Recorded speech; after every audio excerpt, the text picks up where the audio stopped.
And then in third grade, my family moved to the city of Summit.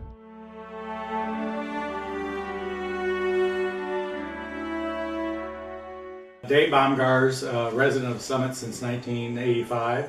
Live not too far from you at 103 Maple. I was born and raised in Summit, so I was born at Overlook Hospital and grew up on Outraged Ave. So went to some high school and lifelong Summit resident.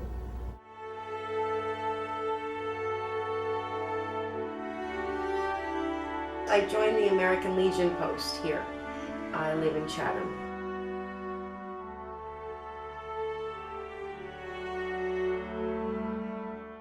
Sure, I've lived in Summit for over 50 years.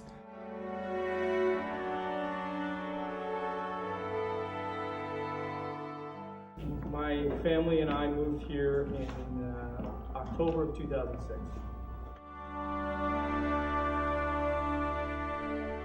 I'm a 18-year resident of Summit. I moved here in 1995. We just happened to find a house down on Springfield Avenue here in Summit.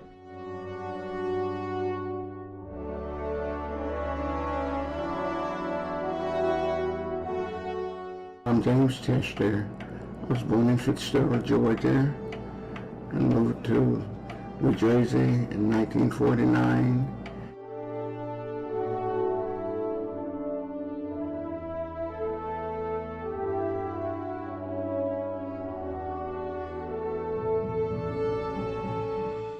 I've lived in Summit since 1974.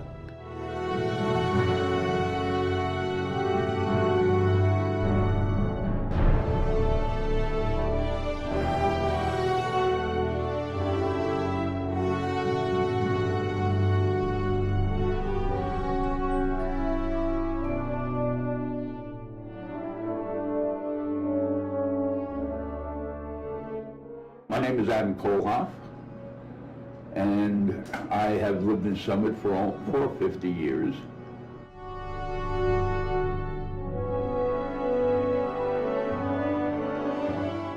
I moved into Summit in 1986. I moved to Summit approximately 17 years ago.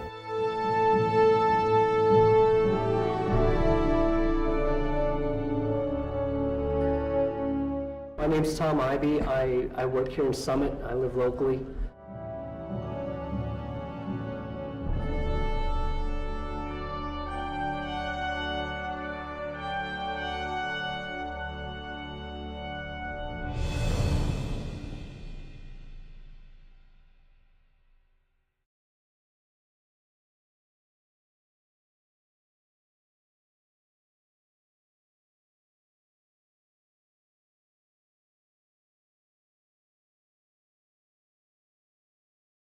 I enlisted even before I graduated. And you know, the rank I had was Private United States Marine Corps. I was so proud of that.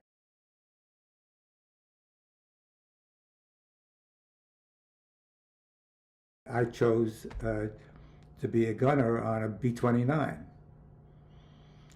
And I remember, just to show you why it's so good to have 18-year-olds as a soldier instead of 28-year-olds. They said to me that, do you know how long a gunner lasts when he's in combat? Once, if you're flying a bomber, and once you're engaged in combat with enemy planes, how long do you think a gunner lasts? I had no idea. They said 15 seconds. I went into the ROTC program. I got commissioned as a second lieutenant, and that's how I started my Army career. And it ended up being a really, really great decision.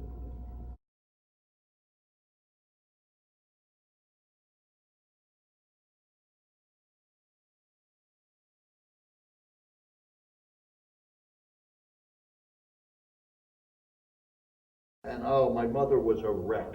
My younger sister was a wreck. My older sister was in college someplace, and she was a wreck.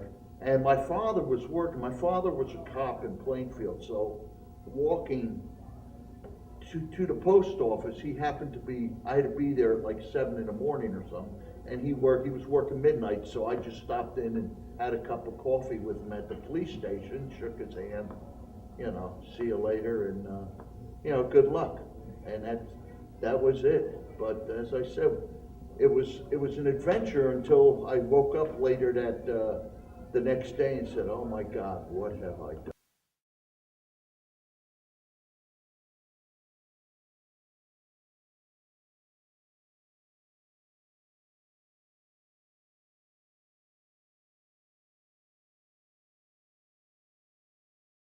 First couple of days I got into trouble. I was talking while we were marching, and the sergeant said to me, do you think this is a tea party? And I told him, 2 lumps, please. I scrubbed the barracks floor that night.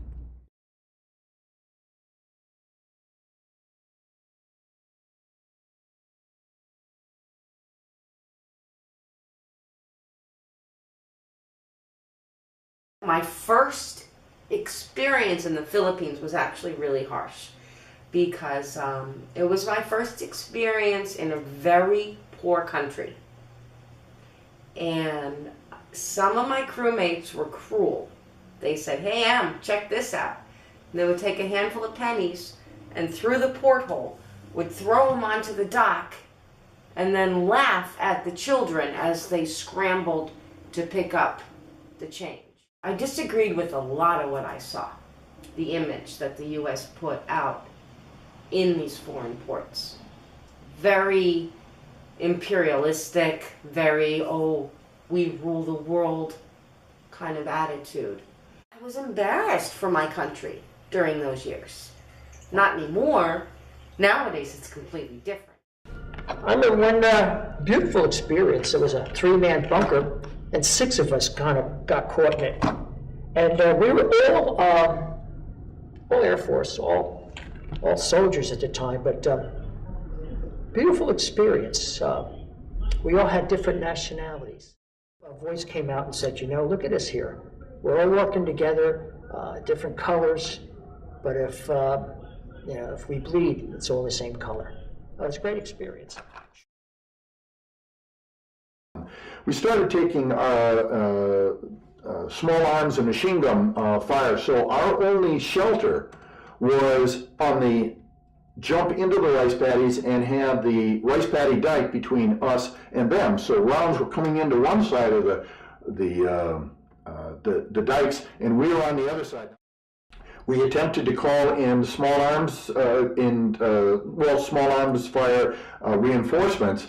There weren't any units available. It was starting to get foggy and rainy, and we were still taking fire. This is about noon. We attempted to get some helicopter gunships from Da Nang. Because of the weather, they were socked in and we couldn't get any fast movers, F-4 Phantoms from Da Nang, from the Marine Division, because they couldn't fly in it either. And we couldn't get any artillery. So finally, after about 5 hours and it's starting to get dark, we knew that once the sun went down, we would be sitting ducks because they could sneak up behind you. There's no lights whatsoever. It was a new moon. I called into battalion headquarters and I said, we're in deep kimchi. We need some sort of support, and we need it now because it's getting dark and they have us zeroed in, and it's just a matter of time before they bring the mortars up to snuff. He said, okay, I got your coordinates, get your heads down. So we got our heads down, waiting. And I called up, I said, let us know when round's on the way. And he said, round's on the way.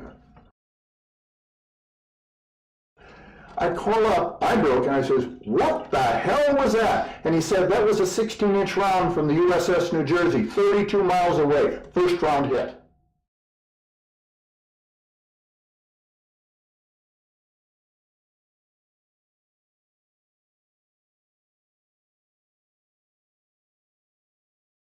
We lived in a small compound, about a 4-acre compound with 130 guys, and no running water. Well, we had showers, but that water was pumped in, so you got 2 showers a week. Is what we had enough water for, and then bottled water to wash your teeth and stuff like that, and then porta potties. So you become pretty tight with these guys. For the enlisted guys, it was 3 guys to a room, like a college-sized dorm room, which were effectively trailers like you would see at a construction site.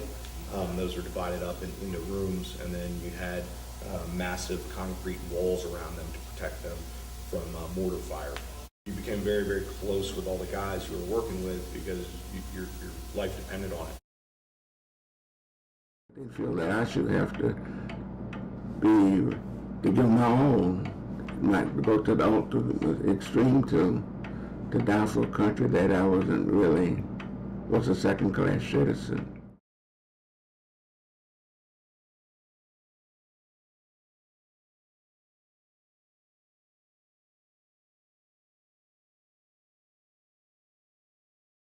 Not much of a fanfare coming home.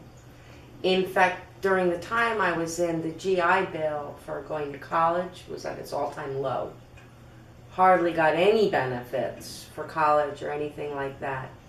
And I remember I was actually in Summit. It was Super Bowl weekend, Super Bowl Sunday, and I needed to buy a case of beer for the party. And I didn't have a Jersey driver's license at the time. And I give him my veteran ID, my military ID, says U.S. Navy, and he said, "This ain't no military base. That ID won't work here." The attitude was different. When I left in June of '65, people were kind of cognizant of the war, but not really involved. By the time I got back, there were some places I could go, lounges, bars, restaurant, and not pay a penny.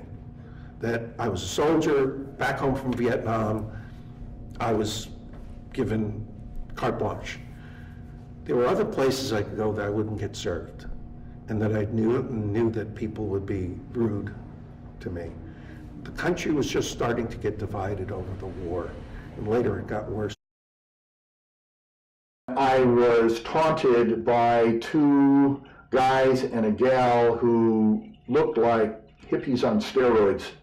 They were grubby and they were taunting me by saying, "Oh, there's another baby killer, there's another murderer."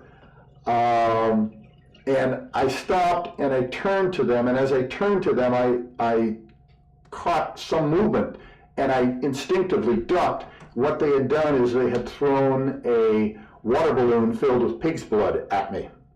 And I was able to duck, but it did catch me, just glanced off the side of my head, and as it did, it took off my beret, and it went down the ground and broke, and so the beret was completely filled with pig's blood.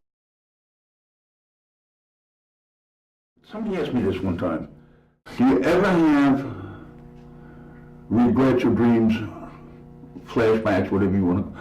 And I said, no, because I took it as a job. That's what I went there to do. I always wanted to be a Marine.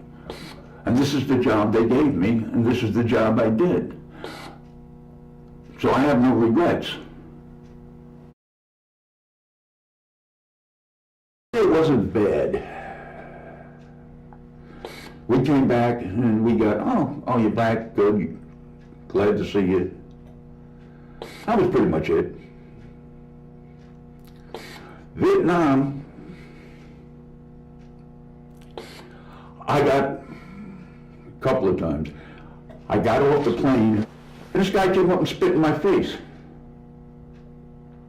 And he told me it was for all the babies I had killed.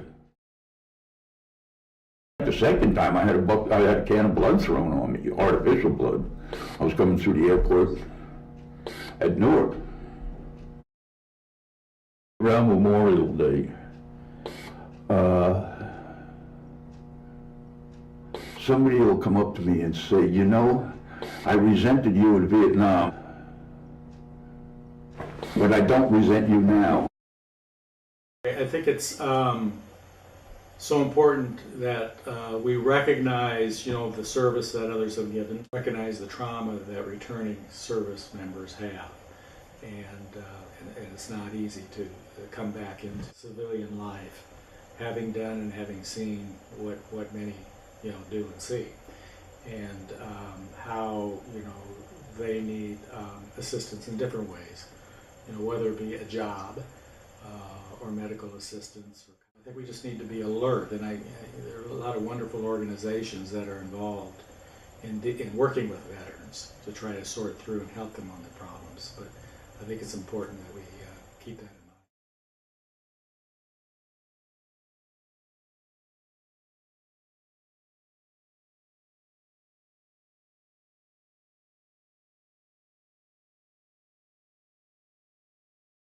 I went through Scouts all the way up until I became an Eagle Scout when I was a senior in high school. And that actually really prepared you for the military.